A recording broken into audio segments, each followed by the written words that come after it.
네, 안녕하세요. 로열러더 투자전략가 로로쌤입니다. 2019년 8월 5일 월요일 퇴근길 시황 시작하도록 하겠습니다. 자, 오늘은 트럼프가 얘기한 3천억 관세 그리고 코스닥 급락 이런 부분에 대해서 확인을 해보도록 하겠습니다. 먼저 미증시도 최근에 조정이 시작됐다 이런 말씀을 드렸죠. 요거 오늘 어떻게 될지 모르겠는데 오늘 26,100포인트 여기를 지지력 테스트를 할 가능성도 있지 않겠느냐라는 모습을 보이고 있습니다. 그렇게 나쁘지는 않았거든요. 금요일 같은 경우에는 이렇게 아래 꼬리를 길게 달았죠. 그러면은 이 구간에서는 그래도 저점 매수 61선 부근에서 아래쪽 내려가면 저점 매수는 들어온다. 요런 정도로 볼 수 있는데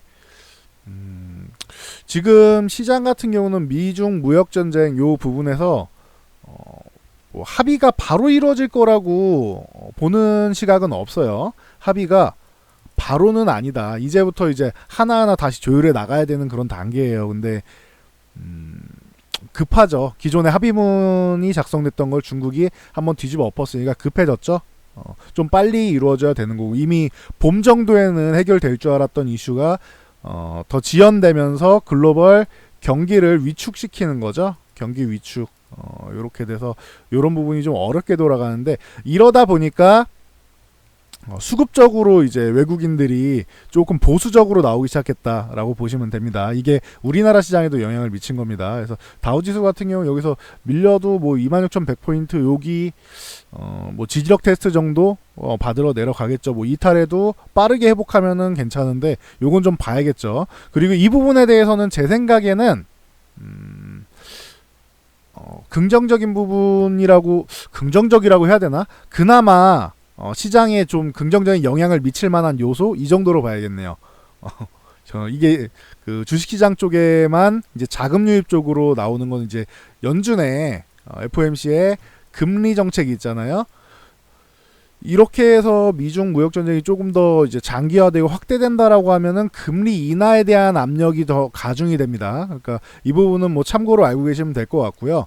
근데 이게 나오기 전에 먼저 중국의 반응이 미국이 때린다고 그냥 얘네가 계속 맞고 넘어갈지 아니면 얘네가 또 우리도 대응을 한다라고 해서 어떤 정도 대응을 보일지는 조금 더 지켜봐야 될 것 같아요. 이 대응이 나오고 그 다음에 미국의 반응이 나오고 다시 중국의 대응을 보고 이거를 연달아서 한 2번 정도는 봐야 될 것 같은데 이 부분에 따라서 좀 달라질 수는 있을 것 같아요. 그래서 여기서 한 차례 더 이제 시장에 압력을 가하느냐 하방 압력을 가하느냐 아니면은 중국이 좀 뜨뜨미지근한 정도 대응으로 해서 이제 반응을 하느냐에 따라 좀 달라지겠죠.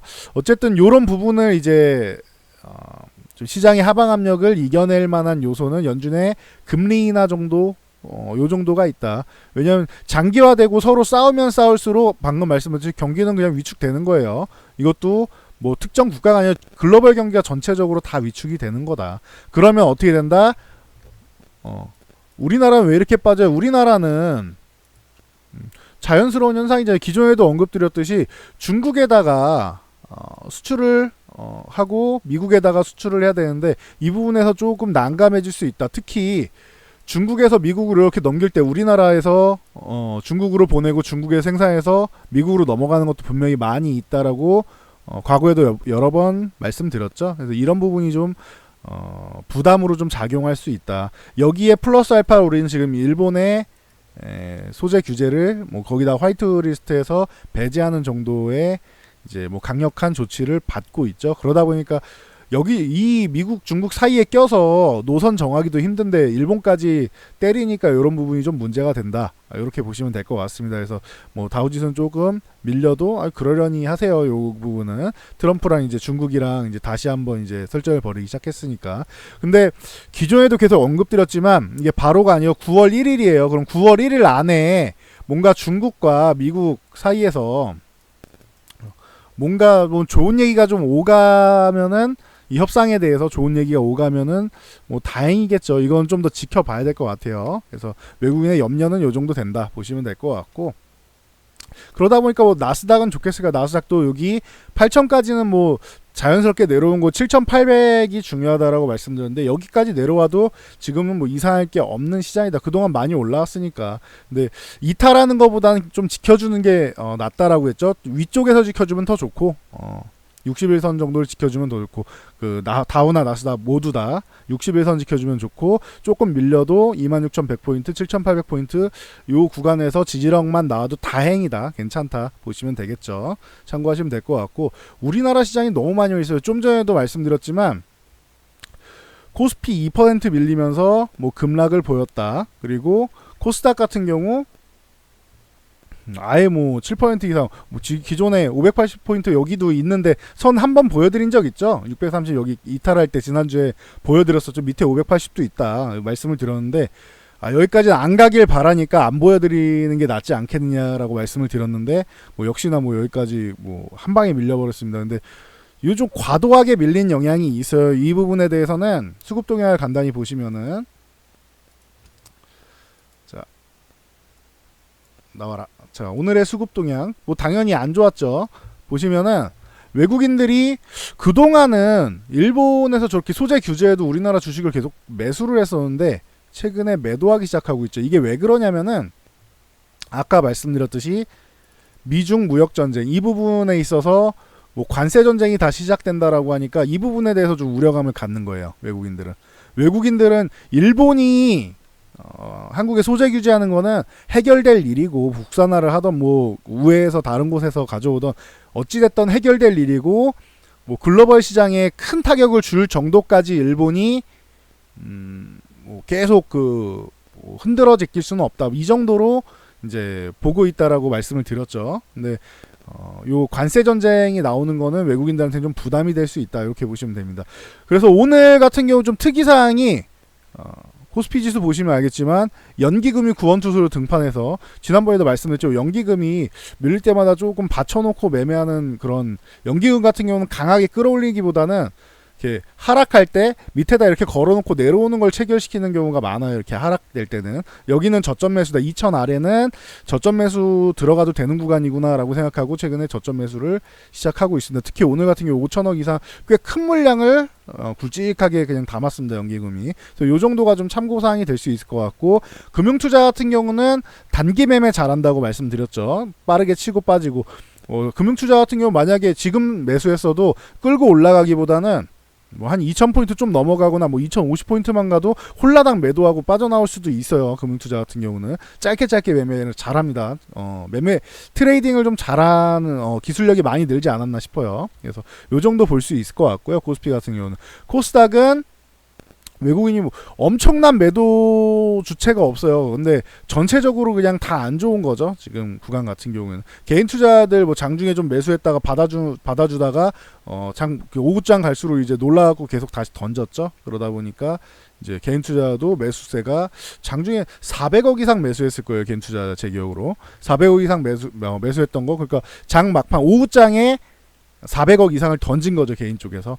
이렇게 되면은 밀어내리면은 계속 말씀드렸지만 이제 개인 신용장고 같은 경우 스탁론이나 레버리지 매매한 것들이 털려나갈 수 있겠죠. 그냥 기회 잡은 것 같다라고 보시면 될 것 같아요. 이 정도면은 엄청나게 누가 때리고 기관이 그동안 많이 때렸지만 오늘은 기관이 그렇게 때리지도 않았죠. 뭐 외국인이 뭐 엄청나게 뭐 3천억 매도한 거 아니잖아요.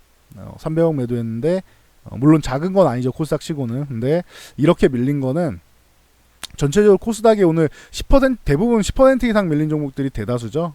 그러다 보니까 10% 20% 밀린 종목 많다. 요러다 보니까 이제 내일 같은 경우에 레버리지 매매 하시는 분들, 스탁론이나 신용 쓰신 분들, 반대 매매 나오시는 분들 분명 있을 거예요. 뭐 안타까운 일이지만 이게 좀 나와야 이 정도까지 내려왔으면 630을 이탈할 정도면은 요 반대 매매 나오면서 이제 그 부분이 좀 해소가 돼야 되지 않나 뭐 싶습니다. 그래서 뭐 그 증시 주변 자금 같은 경우도 그래프를 뭐 간단하게 보여드리면은 뭐 이런 식으로 나올 수 있습니다. 자 보시면 조금 크게 보여드릴게요. 보여드리면 이렇게 나와요. 이렇게. 그래서 최근에 조금 밀렸어요. 이게 뭐 워낙 많죠 지금.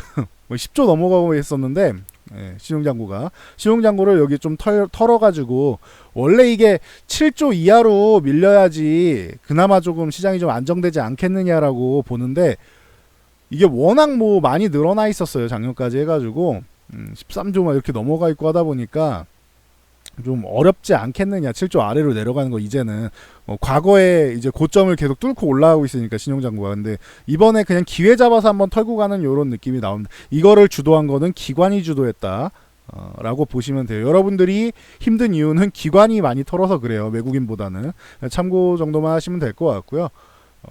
그래서 이렇게 해서 신용장구를 털고 나면은 뭐 좋아질 수 있겠죠. 이번에는 사실 630 이렇게 이탈하고 하지 않는 이상 신용장구가 안 털릴 거라고 저는 생각했기 때문에 뭐 강하게 털고 가지는 않겠지라고 생각을 했었는데, 요거는 제 예상이 좀 틀렸던 것 같아요. 그래서 뭐 밀려봐 630 정도겠지라고 생각을 했는데 580까지 열어놓기는 했어도 안 밀리겠지 했는데, 요건 예상이 좀 틀리게 넘어간 것 같다라고 보시면 될 것 같고, 요렇게 됐을 때도 지금 같은 경우에 공포심에 주식을 던지기보다는 반대 매매 당하시는 분들은 어쩔 수가 없죠. 그거는 이제 본인이 레버리지 매매를 했으니까 돈을 이제 증거금을 채워 넣던지 하셔야 될 것 같고, 내 돈 가지고 순수하게 현금만 가지고 매매하시는 분들은 계속 말씀드리지만 그 교육 영상 녹색 앞쪽으로 넘어가 보시면은 종목 수평 이동에 관한 게 있습니다. 종목 수평 이동을 하시는 것도 방법일 수 있어요. 그래서 내 종목이 괜찮은데 성장성도 좋고 혹은 가치가 있는데 가치 이하로 밀려 있거나 이런 종목들 있죠. 그런 종목들은 괜찮아요. 근데 그렇지 않고 내가 뭐 테마성으로 접근했거나 기업 내용이 좋진 않아요. 근데 테마성으로 단기 접근했는데 물렸거나 하는 종목들 있죠. 이런 종목들은 종목을 교체하는 게 맞아요. 똑같이 밀려 있단 말이에요. 좋은 종목과 시장에서 좀 좋다라고 평가받는 종목들 있죠. 굿이다. 굿이다라고 평가받는 종목이 있고, 그리고 좀 뭐 쏘쏘 혹은 배드 뭐 이런 종목들 있죠. 이런 종목들은 열로 교체하는 게 맞아요. 지금 구간에서는 똑같이 밀려있다. 좋은 종목도 밀려있잖아요. 안 좋은 종목도 밀려있고. 그러면은 교체하는 게 맞는 구간이다. 그 정도로 보시면 될 것 같아요. 그래서 과거에도 이제 한번 밀렸을 때 설명을 드렸었는데 지금 똑같이 해당이 되는 구간이다. 자, 수급동향 같은 경우는 이제 이 선물 옵션 같은 경우는 선물은 장중에 좀 매도가 좀 규모가 있었는데 막판에 좀 줄였어요. 보시면은 꾸준히 매도하다 장막판에 매도량을 줄였죠. 보시면 외국인이 거의 뭐 10,000계약 가까이 매도하는 듯 하다가 2,000계약까지 줄였습니다. 이거는 그나마 다행인 거예요. 9,000계약 이상 매도가 나왔었는데 뭐 9,500 뭐 계약 이상 뭐 나왔었죠. 거의 10,000계약 가까이 매도가 나왔었단 말이에요. 장중에. 그런데 그나마 다행인 거는 외국인들이 요렇게 마감에 선물 매도를 줄였다는 것 정도, 그리고 코스피 주식을 연기금이 이제 슬슬 받아주고 있다라는 것 정도, 요 정도가 그나마 조금 오늘 볼 수 있는 포인트 중엔 다행인 것 같고, 풋옵션 이 부분이 좀 청산이 나와야 돼요. 매도가 나와야 돼요. 그냥 제 기준에선 이거 200억 이상 정도는 매도가 나와야 돼요. 200억 이상 매도가 나와야 되고, 아니면은 콜옵션이 최소 50억 이상 뭐 연속적으로 나와야 되는데, 아니면 한 번에 뭐 100억, 150억 이렇게 나오든가 나와야 되는데, 날짜가 짧죠. 화수목밖에 안 나왔죠. 만기일이. 그러면은 이것도 마찬가지예요. 이거 200억 이상 매도가 나오던가, 콜옵션에 뭐 150억 이상 뭐 이런 식으로 최소 100억 이상, 100억에서 150억 이렇게 매수가 들어오던가 해야지 뭐 좋아질 수 있다. 계속 지난주부터 말씀드린 거죠. 수급이 좀 변화해야 된다. 자꾸 풋옵션 매수가 나오고, 그러니까 하방 포지션이 나오고 콜옵션 매수가 나오지 않는다. 지금 오늘 요 조금 매수 나온 것도 장 막판에 들어온 거고, 보시면은 콜옵션 같은 경우도 오후장 갈수록 이렇게 조금 올라가지고 플러스 전환된 거고, 장중에는 계속 마이너스였단 말이에요. 그러니까 매수가 그렇게 들어오지 않고 있어요. 콜옵션 같은 경우도 사고 팔고 이렇게 조절하는 정도죠. 지금은. 그러니까 그렇게 뭐 강력한 수급은 아니다. 그나마 다행인 건 기관에서 이제 매수가 조금 이제 개인이 매도한 거를 좀 받아주지 않았느냐. 요렇게 요게 그나마 좀 다행인 거. 근데 이것도 내가 쪽인 가능성이 높습니다. 수량 쪽에서 마이너스니까 외가는 팔고 내가를 샀다. 요렇게 보면 되겠죠. 이 외가, 내가, 뭐 콜옵션, 뭐 풋옵션 이 부분이 어렵다 하시는 분들이 좀 있는데, 자, 요것도 오늘 저녁에는 이 수급 제가 말씀드리는 부분을 이해할 수 있게 영상을 하나 올려드릴게요. 교육 영상을. 그래야지 제가 말씀드리는 걸 여러분들이 알아들으셔야 되는 거니까. 중요한 구간이에요. 지금 풋옵션과 콜옵션 이 부분이 수급이 지금 바뀌어야지, 안 그러면 목요일까지는 일단 기대감이 거의 없을 수 있어요. 이 수급이 계속 똑같이 풋옵션 매수, 콜옵션 매도가 유지된다. 그러면은 목요일까지는 기대감이 없을 수 있어요. 근데 지난주에 이제 분석해드렸듯이 포지션을 보면서 말씀드릴게요. 지난주에 이렇게 말씀드렸죠. 얘가 올라가면은 위쪽에 요 구간 정도는 넘어갈 수 있지 않겠느냐, 뭐 이렇게 말씀을 드렸는데, 이 정도 구간까지는 갈 수 있지 않겠느냐, 2000 한 3,40 정도? 요 정도는 갈 수 있고요 하지 않겠느냐라고 했는데, 매도가 계속 나오면서 이 상승 포지션, 콜옵션 기대감에 대한 부분이 많이 낮아지고 있습니다. 그리고 요쪽 그 풋옵션 같은 경우는 이렇게 말씀드렸죠. 요 2009포인트 요 근처로 돼 있는데 지금 265예요.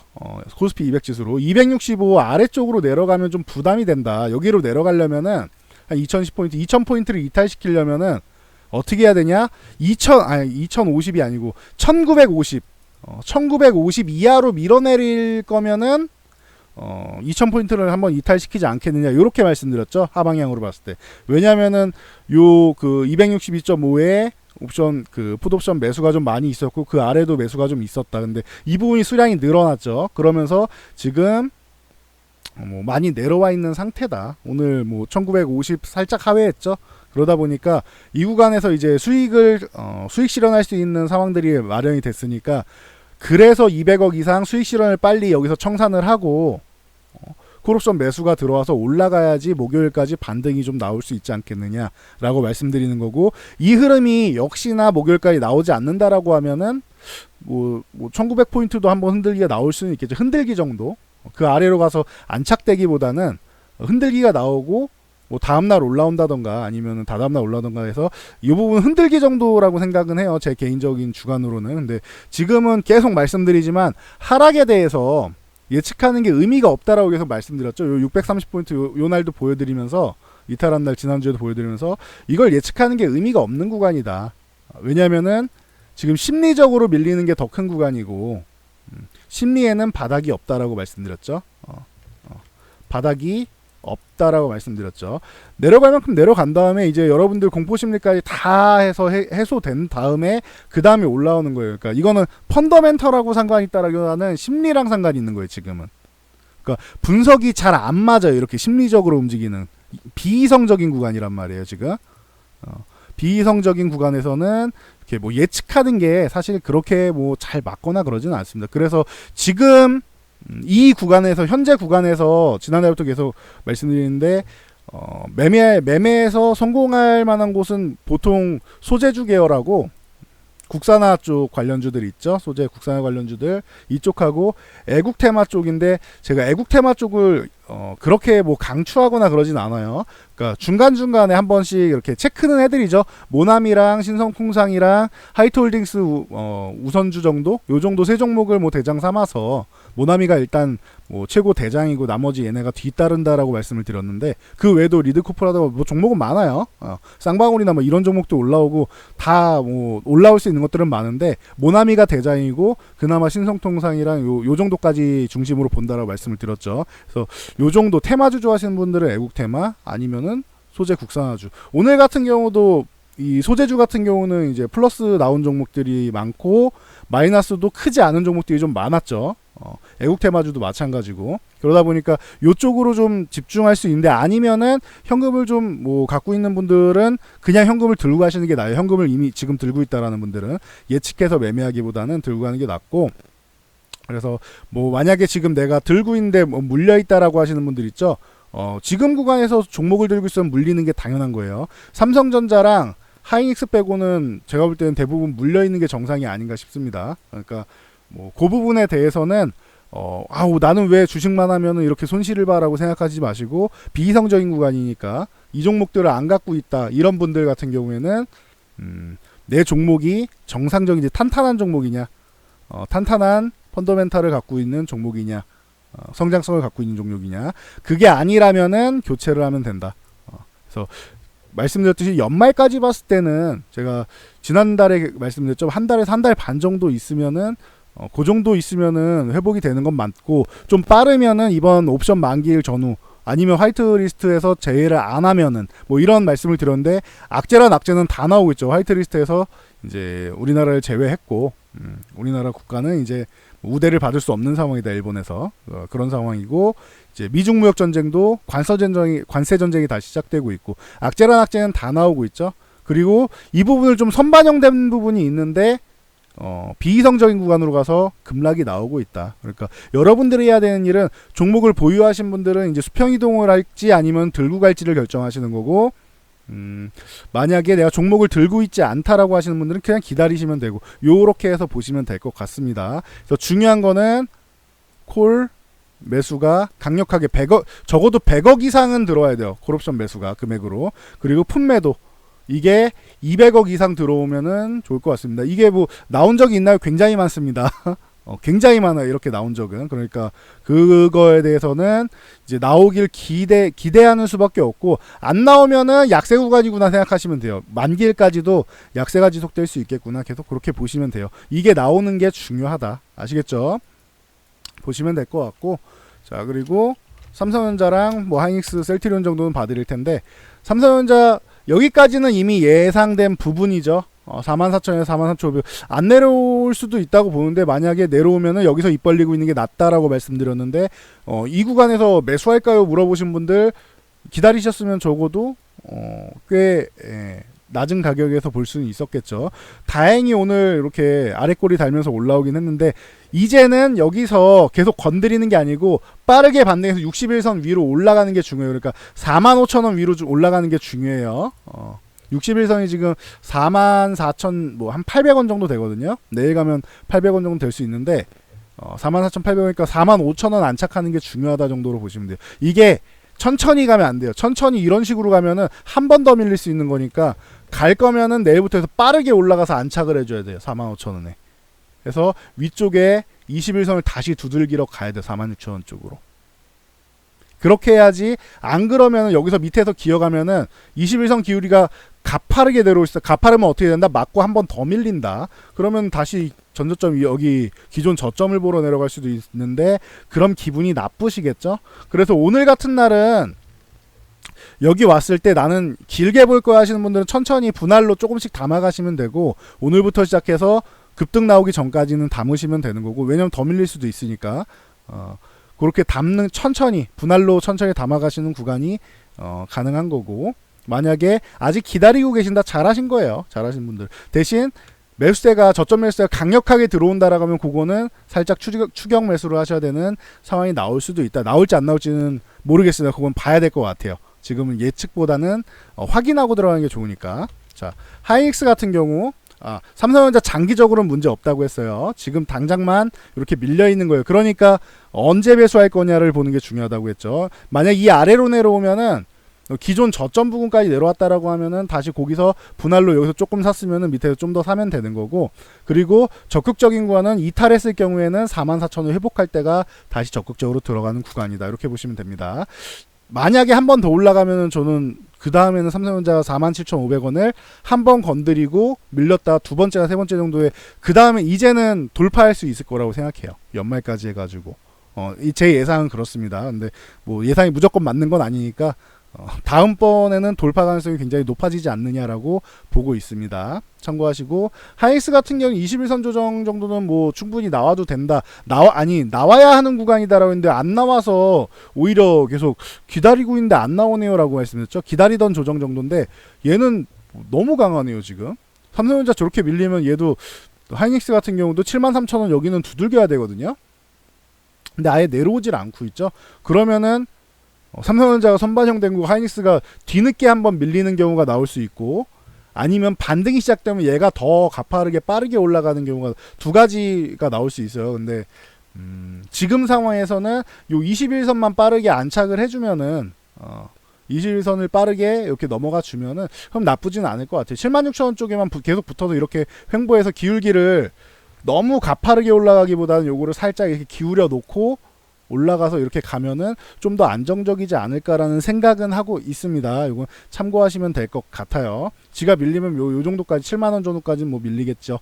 그래서 61선 여기서 지지력 받고 올라오는 것도 뭐 이거는 하방향으로 내려왔을 때 만약에 66,000원까지 내려온다면 이거는 감사합니다 하고 감사 이러고 받아야 되는 그런 단계다라고 말씀을 드렸습니다. 기존에도 참고하시면 될 것 같고, 자 셀트리온 같은 경우 계속 언급드린 게 얘가 이 21선을 빠르게 넘어가서 20만원 여기 올라가야 된다 이런 말씀을 드렸는데, 21선 이렇게 가파르게 들어오면 맞고 밀릴 수 있다라고 했는데 아예 여기 두들기지도 않고 그냥 밀려버렸어요. 오늘 시장 영향력으로 심지어 개파락으로 이탈해가지고 밀려버린 이런 상황이다. 그래서 뭐 썩 좋지는 않은 것 같아요. 그래서 기존에 요 선 근처로 가는 건 기분 나쁜 상황이라서 이 전에 바운딩이 나오는 게 좋다라고 계속 말씀을 드렸는데 여기를 지금 이탈해 버렸어요. 그래서 이 구간을 다시 한번 저항으로 느낄 수 있다. 그래서 회복하는 게 중요한데 지금 구간이면은 한 15만 5천원 여기 회복해야 되니까 16만원 회복을 중요하게 보면 되겠죠.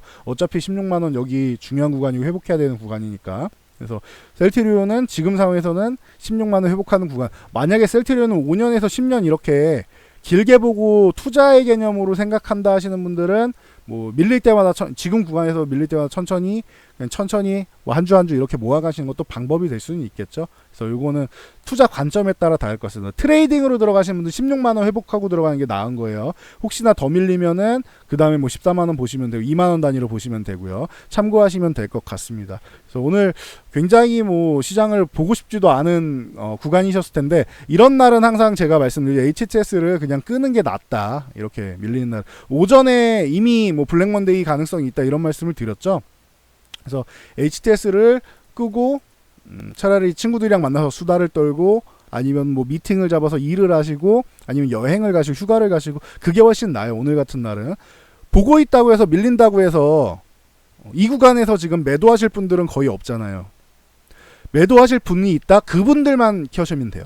내가 종목을 난 지금 당장 교체할 생각이 있다. 이런 분들만 교체하시고, 내가 밀릴 때 굳이 대응하기가 어렵다. 지금 같은 경우 구간에서는. 솔직히 이 구간에서 대응하기 쉬운 사람이 어디 있어요. 대응하기 쉬운 사람은 없습니다. 그렇기 때문에 개인 투자자분들은 더더욱 어렵습니다. 프로 트레이더들도 어려운 구간이니까. 그렇기 때문에 이런 날은 HTS를 끄고 지인들을 차라리 만나세요. 만나서 기분을 풀고 해소하고 쇼핑을 하시던지 스트레스 해소할 방법을 찾으시는 게 나아요. 그리고 안 보는 게 나아요. 이런 날은 계속 똑같이 말씀드리죠. 그리고 나서 시장이 아까 말씀드린 수급이 돌아서거나, 지금 수급이 굉장히 필요한 구간입니다. 제가 요 썸네일에도 이렇게 적어놨었는데 수급이 필요해라고 써놨죠. 계속 수급이 미래다 이렇게 말씀을 드리는데 수급이 안 들어오면 답이 없어요. 지금 구간 같은 경우에서는 비이성적인 구간을 이겨낼 수 있는 거는 수급이 들어오는 걸 확인시켜주고 안심시키는 심리를 안정적으로 만드는 수밖에 없기 때문에 수급이 가장 관건이다 이렇게 보시면 되고, 셀트리온 같은 경우 아까 말씀드렸듯이 요거는 16만원 회복할 때, 지금 구간에서는 회복할 때 뭐 5년 10년 이렇게 보시는 분들은 내려갈 때마다 뭐 천천히 모아가시면 된다고 했죠. 한 주 한 주 이렇게 모아가시면 돼요, 매일. 그래서 그 정도로 보시면은 될 것 같습니다. 오늘 많이 힘드셨을 텐데 원래 어려운 구간이고요. 뭐 동트기 전 새벽이 뭐 제일 어둡다 이런 말씀을 드리는 건 의미가 없는 것 같아요. 지금 구간은 뭐 다들 힘든 구간인데 여러분들 무조건적인 그냥 희망만 드리기보다는 지금은 좀 기다리시는 게 방법일 수밖에 없는 구간이다. 이렇게 말씀을 드리겠습니다. 여러분들이 지금 뭔가를 하려고 한다고 해서 할 수 있는 게 없는 구간이에요. 지금은 수급이 없기 때문에 누군가는 매수를 해주고 반등을 만들려고 하는 힘이 필요한데 힘이 없을 때는 잠깐 쉬는 것도 방법일 수 있다. 이렇게 말씀드리고 넘어가도록 하겠습니다. 앞으로는 연말까지 볼 때는 지금 이 구간은 지나간 해프닝 정도로 본다라고 말씀드렸죠. 저는 연말까지 봤을 때는 이렇게 밀린 거는 만기일 영향도 있고 뭐 신용 물량을 조금 정리하는 부분도 있고 여기는 비이성적인 구간이다라고 말씀을 드렸죠. 그래서 지난주에도 제가 여기는 완전히 저점 나왔습니다 이런 말씀을 못 드린 게 아직은 비이성적인 구간이고 수급이 아직 안 나왔기 때문에 그런 겁니다. 이 부분이 전환이 돼야지 여기는 이제 저점 가능성이 생깁니다. 이런 말씀을 제가 한 번씩 드릴 때 있잖아요. 근데 아직까지 이런 말씀을 드리기가 어려운 상황이다. 수급이 들어와야 된다. 이거는 냉정하게 봐야 돼요. 냉정하게 봐야 돼. 이것도 당신이 수급 없다고 해가지고 계속 수급 없고 더 밀리는 거 아니야 이렇게 말씀하시면 안 됩니다. 수급을 제가 넣는 건 아니잖아요. 이거는 외국인이랑 기관이 넣어야 되는 거죠. 그러니까 뭐 돈 있는 이 외국인과 기관이 넣어야 되는데 이거를 지켜보고 저는 분석을 해서 알려드리는 사람이죠. 그래서 항상 말씀드리지만 저는 예언가가 아니고 분석가입니다. 그래서 뭐 최대한 이런 분석되는 자료들, 분석이 가능한 부분에서 말씀드린 비이성적인 구간, 요 구간만 분석이 안 돼요. 비이성적인 구간은.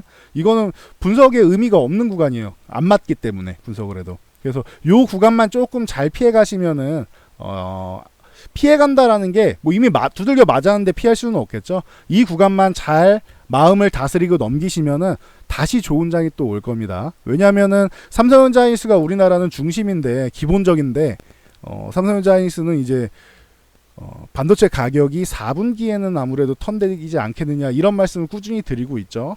근데 AMD에서 CPU가 워낙 잘 나와서 이미 지금 재고 소진이 예상보다는 좀 빠르게 될 수 있다. 거기다가 삼성전자에서 감산하면 아마 낸드부터 감산을 하겠죠. 낸드가 뭐 수익성이 안 좋으니까 감산을 들어간다라고 하면은 여기서 또 한 번에 이제 모멘텀 만들 그런 핑계거리는 나옵니다. 하잉스랑 이제 마이크론 같은 경우 이미 뭐 감산을 하고 있는 거고. 그래서 그거는 참고로 보시면 될 것 같아요. 이번에 컨퍼런스에서도 감산에 대한 얘기를 사람들이 기대를 많이 했는데 이 부분에 대해서 이제 얘기가 안 나왔기 때문에 뭐 주주가치 재고랑 이제 감산 요 부분을 기대한 부분이 안 나왔기 때문에 지금 실망감도 함께 나오고 있다 이렇게 보시면 될 것 같습니다. 그래서 뭐 기대할 만한 부분은 뭐 요런 부분이 있을 것 같아요. 감산하고 추경은 뭐 잘 모르겠네요. 이제는 통과됐다고 하는데 뭐 추경에 대해서도 아직까지도 본인들끼리 뭐 왈가왈부하고 있으니까 그래서 일단은 뭐 경제를 살리기 위해서 이제 자금이 투입되고 하는 부분에 좀 잘 봐야 될 것 같습니다. 그리고 미중 무역 전쟁에 대해서 아까 말씀드렸듯이 미국이 한 대 지금 때렸으니까 중국이 어떤 식으로 반응을 하는지 그리고 그 다음에 그걸 보고 미국의 행동과 중국의 행동 이렇게 핑퐁을 미국에서 보냈으니까 한 번 주고받고 그 다음 또 한 번 주고받고 2번 정도 보면은 이제 각이 나올 것 같아요.